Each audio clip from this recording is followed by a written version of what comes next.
Bir pokistonlik bir bola payg'ambarimiz sollallohu alayhi vasallamga o'ta muhabbatli ekanlar. Ismlari Muhammad ekan. O'sha bola kim Muhammad deb ismlar bilan zikr qilinsa, o'rnidan turar ekanda sollallohu alayhi ya Rasululloh deb shu narsani qalbi qo'lini ko'ksiga qo'yib payg'ambar sollallohu alayhi vasallamga salovat aytar ekan. O'sha narsani hayotiga odat qilgan ekan. Uni o'rtoqlari kalaka qilib Muhammad deb qo'ysa, darrov turar ekanda qo'lini ko'ksiga qo'yib sollallohu alayhi ya Rasululloh deydi ekan. Shunga odatlangan ekan. Kim Muhammad deb chaqirsa, qo'lini darrov ko'ksiga qo'yar ekanda sollallohu alayhi ya Rasululloh deydi ekan. Bir qancha muayyan yoshga yetib hajga borishlik nasib qildi.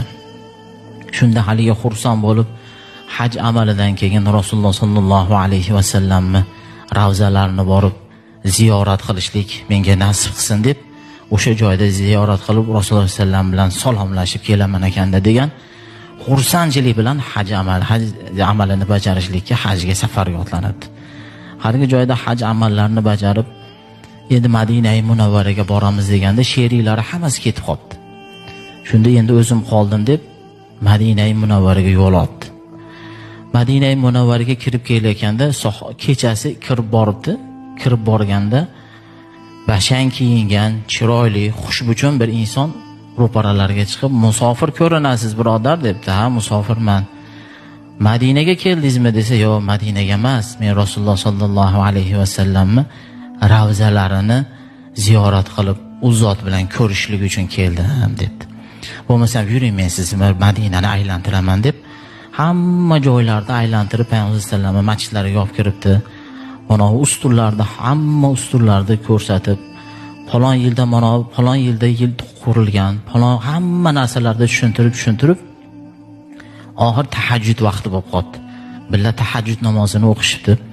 Billa tahajjud namozini o'qishgandan keyin haligi ulug' inson haligi odamni tark qilib ko'rishamiz deb haligi odamni tark qildi. Shunda haligi Muhammad ismli bola juda atiri shirin ekan debdi, ertalab chiqib shu do'kondan shu atirni topib, shuni o'zimga sepib yuraman. Juda xushbichim atir ekan deb. Chiqib do'konga kirib aytibdiki, bomdod to'qib bo'lgandan keyin chiqib, Madinaning eng boylari sepadigan atirni menga ko'rsat debdi. Desa, sen bu joydan topa olmaysan, u teparoqqa chiqsang eng qimmat atirlar o'sha yerda sotiladi debdi.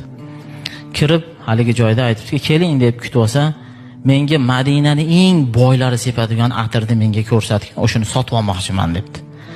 Ko'rsatsa, yo'q, bu emas, bundan ham yaxshisini